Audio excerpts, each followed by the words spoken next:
Aha! Doctor.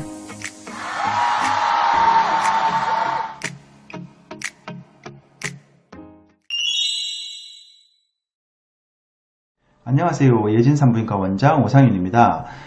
이번 시간에는 임신 중 감염 두 번째 편으로 독감에 대해서 설명해 보려고 합니다. 임신부는 독감에 굉장히 잘 걸립니다. 그리고 독감에 걸렸을 때 임신부 본인뿐만이 아니라 배속 태아에게도 여러 가지 나쁜 영향을 크게 끼치기 때문에 독감에 대해서 충분히 알고 계시면 도움이 될 것이라 생각하고 설명을 하겠습니다. 그리고 독감에 대한 내용은 굉장히 중요한 내용이 많고 방대하기 때문에 두 편으로 나누어서 설명을 할 텐데요. 첫 번째 편에서는 산부인과 교과서에 나온 내용이 어떤 내용인지 중점적으로 살펴보고, 두 번째 편에서는 교과서적 외적인 내용, 그래서 독감 주사의 종류, 그리고 독감 접종의 시기, 그 다음에 영향, 이런 부분들을 나눠서 설명을 해보려고 하는데요. 먼저 교과서적인 내용을 먼저 살펴보도록 할게요. 그래서 윌리엄스라는 교과서를 살펴보면, 이 윌리엄스라는 교과서는 산부인과 의사들이 주로 보는 교과서거든요. 그리고 25판, 이 25판은 최신 교과서라는 내용입니다. 최신 교과서의 내용을 살펴보면 64장 인펙티어스 디지즈, 감염 질환 편을 살펴보면 인플루엔자 바이러스에 대해서 설명을 하고 있는데요. 독감은 인플루엔자 바이러스에 의한 감염이거든요. 그래서 RNA 바이러스다, 인플루엔자 AB 타입이 주로 유행병을 유행한다, 비말 감염을 일으킨다. 비말 감염이라는 것은 바이러스 입자가 콧물에 섞여서 우리가 기침이나 재채기를 할 때 아주 작은 방울들이 이렇게 튀게 되거든요. 그런 것들을 비말이라고 하는데, 가령 기침을 하는 독감 환자 옆에 있다가 그런 비말들을 직접 마시게 된다든지, 또는 독감 환자가 재채기를 해놓은 그 물건이 있는데 그런 물건들을 손으로 만졌다가 코나 입을 만졌을 때 그렇게 또 비말을 손에 묻혀서 이렇게 감염되는 경우, 이런 식으로 감염이 되는데요. 어쨌든 비말 감염을 통해서 감염되고, AB 둘 다 큰 유행을 일으킬 수가 있고 매년 유행을 일으킵니다. 그리고 최근 유행은 2016년, 17년 큰 유행이 있었는데, 그 당시 인플루엔자 A, H3N2라는 타입이 크게 유행을 일으켰다, 이런 내용이 있고, 근데 제가 이제 전체적으로 설명을 해보면 10월, 12월, 즉 가을과 겨울철에는 독감 A가, 그리고 3월, 4월 봄철에는 독감 B가 주로 유행을 하는 것 같아요. 물론 이게 반드시 이렇게 계절적으로 나뉘지는 않습니다. 어떨 때는 독감 A, B가 동시에 유행할 때도 있고, 또 독감 B가 12월 이럴 때도 유행을 할 수도 있지만, 크게 시기적으로 분류해보면 가을, 겨울에 독감 A, 봄철에 독감 B가 유행을 한다.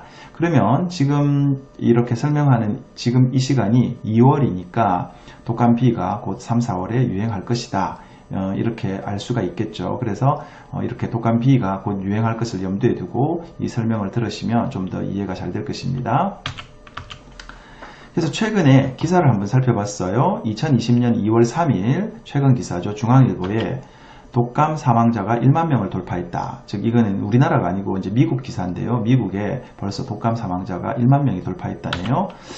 2009년도 12월 기사를 보면 그 당시에는 신종플루가 유행을 했잖아요. WHO가 신종플루 사망자가 1만 명이다. 이 독감이 뻑하면 1만 명이에요. 그러니까 독감은 굉장히 사망자가 많이 일어나는 그런 아주 위험한 질환이죠. 2009년도 대한민국의 신종플루는 263명이 사망했대요. 사실 우리 기억에는 메르스가 더 무섭게 각인되어 있잖아요. 당시 메르스가 유행을 해서 사망한 명수가 34명이거든요. 그렇지만 신종플루는 260명이나 사망했으니까 훨씬 더 많이 죽는 거예요. 사실 매년 독감이 이렇게 유행을 해서 많은 사망자를 내고 있는데요. 그러므로 독감이 훨씬 무섭다는 것을 이런 기사를 통해서도 알 수가 있는 내용이죠. 그래서 이제 우리는 산부인과니까 교과서로 다시 돌아와서 산모와 태아의 감염에 대한 어떤 영향을 미치는가 하고 한번 살펴보면, 산모, 증상, 발열, 오한, 기침, 근육통, 즉 열나고 으실으실 춥고 쑤시고 아프고 이런 게 생긴다. 그리고 매년 전체 산모 중 10%가 독감에 감염된다. 즉 임신부는 10명 중에 1명은 매년 독감에 걸리더라. 그리고 산모는 폐렴이 일반인에 비해서, 그러니까 임신 안 한 사람에 비해서 훨씬 잘 걸리더라. 그리고 심한 폐렴이 걸리면 사망률이 1%더라. 즉 독감이 걸려서 임신부가 독감이 걸려서 심한 폐렴이 걸린 사람 100명이 있으면 그 중에 1명은 죽더라. 무섭죠. 그리고 2009년도 신종플루 유행 당시의 보고서를 보면 모든 임신 관련 사망자들, 즉 임신을 해서 사망했던 사람들 중에 12%가 독감으로 사망했더라. 즉 임신했던 여성들이 사망을 했는데 그 중에 10명 중에 1명은 독감으로 사망했더라. 상당히 끔찍하죠. 그리고 태아 감염을 또 살펴보면 인플루엔자 바이러스가 태아의 기형을 직접 일으키는가? 뭐 그렇게 직접 일으키는 것 같지는 않아요. 그렇지만 임신 초기에 감염이 되면 신경관 결손 기형 발생률이 증가하더라. 근데 바이러스가 직접 이 기형을 유발한다기보다는 독감에 걸리면은 열이 많이 나잖아요. 뭐 39도, 40도 이렇게 고열이 나는데 이런 고열로 인해서 이렇게 신경관 결손 기형이 잘 생기는 거예요. 그래서 임신 초기라 할지라도 독감에 걸리면 적극적으로 독감약을 쓰고 해열제를 써서 열이 나지 않도록 하는 게 치료의 원칙입니다. 바이러스가 태반을 통과한다? 그렇게 잘 통과하지는 않는다고 되어 있습니다. 그렇지만 산모 상태가 심각하다면, 즉 폐렴이 심하고 호흡곤란이 오고 굉장히 중환자실에 입원하게 된다면 태아 합병증도 당연히 증가하겠죠. 그래서 그 결과로 유산이나 조산이나 사산이 잘 일어나더라. 굉장히 치명적이죠. 그럼 독감 진단은 어떻게 하는가? 이렇게 면봉으로 코를 찔러서 검체를 채취하게 되는데요. 이렇게 얕게 코를 찌르는 게 아니라 면봉을 깊숙하게 찔러서, 굉장히 아프겠죠. 그래서 이렇게 깊숙하게 찔러서 비인두 쪽에 있는 점막의 점액을 채취해서 검사를 한다. 상당히 아픕니다. 간이 검사 방법과 결과, 대개는 이제 독감은 검사가 여러 가지가 있는데요. 확진 검사하는 방법이 있고 간이 검사가 있습니다. 근데 확진 검사는 한 며칠 걸리거든요. 그러면 며칠 동안 검사 결과 기다리는 동안 약을 안 쓰면 굉장히 산모 상태가 나빠지겠죠. 또 일반 환자들도 마찬가지고. 그래서 대부분의 병원들에서는 30분 이내로 검사 결과가 나오는 이런 간이 검사를 하게 됩니다. 간이 검사는 이렇게 면봉으로 비인두 쪽에 점액을 묻혀서 시약에 이렇게 믹스를 해서 진단 키트를 넣으면, 독감이 아닌 경우는 이렇게 한 줄이 나오겠죠. 근데 독감인 경우는, A인 경우는 이렇게 A 쪽에 빨간 줄이, B인 경우는 B 쪽에 파란 줄이 이렇게 진단이 됩니다. 근데 이 진단의 정확도가 얼마가 되는가?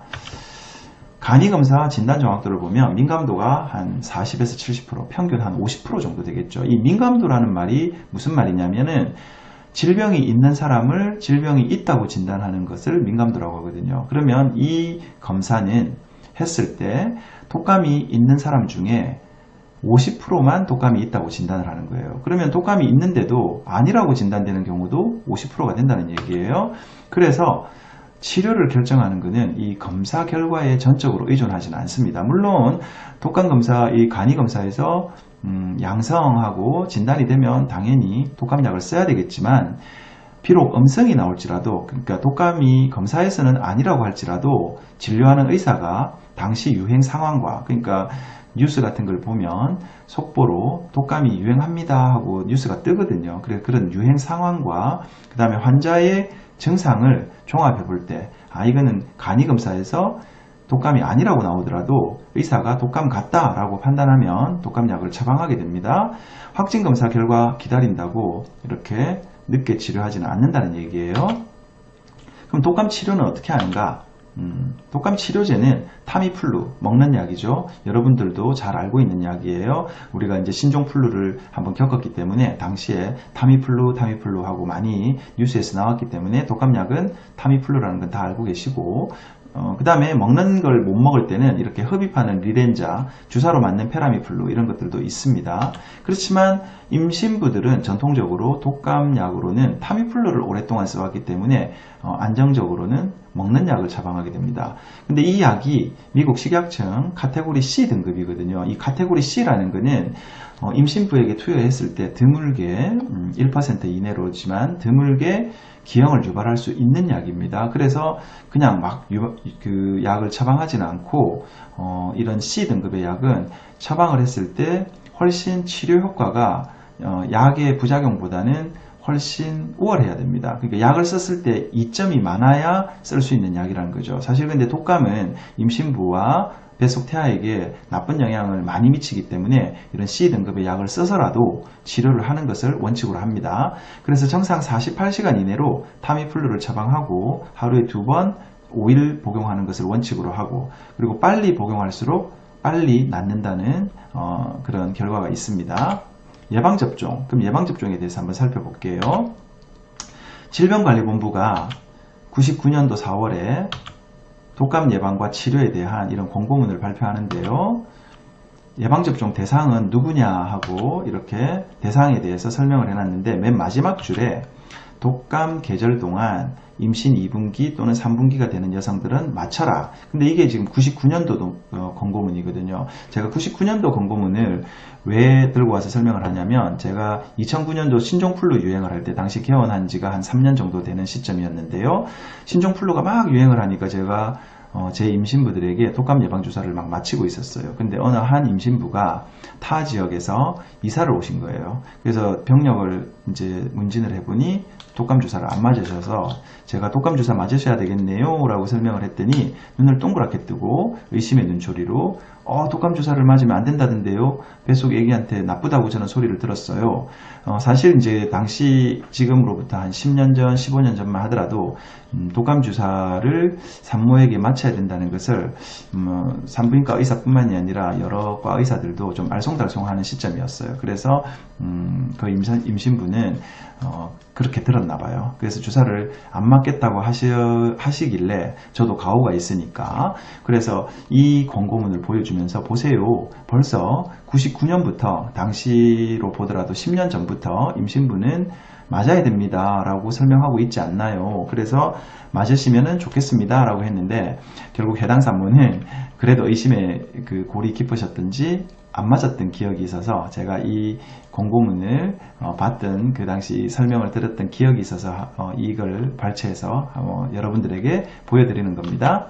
근데 어쨌든 교과서에 독감 예방접종은 기형 유발도 없고 산모 태아 부작용도 없다. 그 이후에 많은 논문들이 이렇게 발표가 되었어요. 이렇게 제가 발췌한 내용뿐만이 아니라 수많은 논문들이 연구를 해봤더니 독감 주사는 임신 중에 맞았더니 임신부와 태아에는 부작용이 없다라고 교과서에 실린 거죠.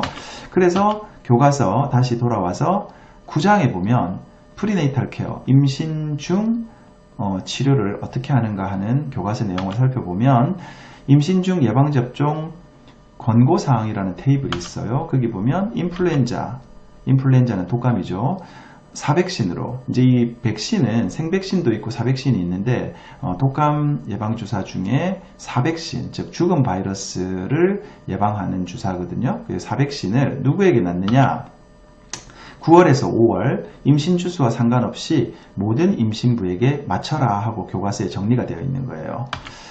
그래서 교과서 내용을 계속 살펴보면 독감 합병증의 위험성이 높은 질병이 있는 임신부는, 이런 질병들은 뭐냐면 천식이라든지 호흡기 질환으로 또는 심장질환이라든지 심한 당뇨병이 있다든지, 이런 분들은 독감에 걸리면 굉장히 독감 때문에 목숨이 왔다 갔다 할 수도 있고 여러 가지 부작용들이 더 심각하게 나타나거든요. 그래서 독감 계절 전에 예방접종을 시행하라. 심지어 독감 유행을 하기 전부터 예방접종을 마칠 것을 권고하고 있죠. 그런데 안타깝게도 우리나라의 경우에는 독감 유행하기 전인 8월이나 7월 이렇게 예방접종을 구할 수가 없어요.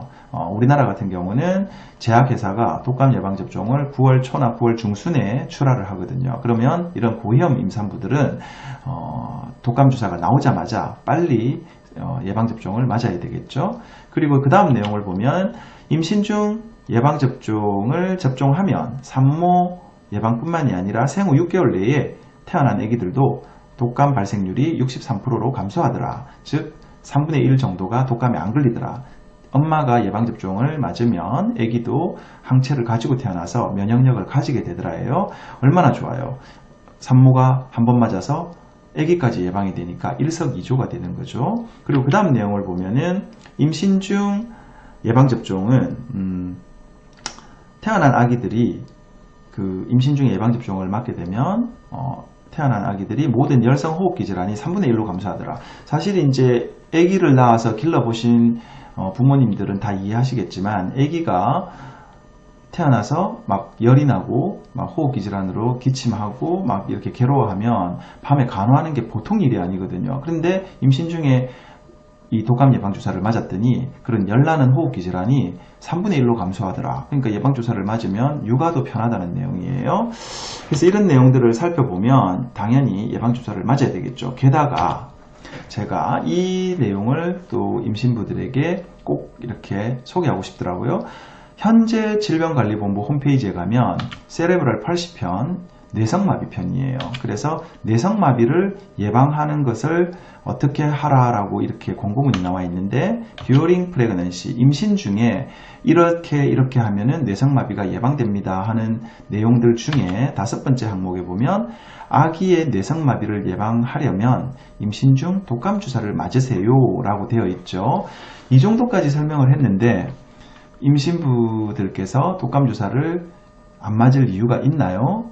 오늘 1편 이 내용만 보더라도 제가 이제 교과서 중심으로 내용을 하고 이렇게 CDC 질병관리본부 그러니까 미국 질병관리본부죠. 이런 홈페이지 내용까지 설명을 했으니 이런 내용들을 살펴보고 독감 주사는 굉장히 유용하구나. 임신부와 태아에게 몹시 좋은 거구나 라고 받아들이시고 임신 중에 독감 주사를 꼭 맞으시도록 하세요. 감사합니다.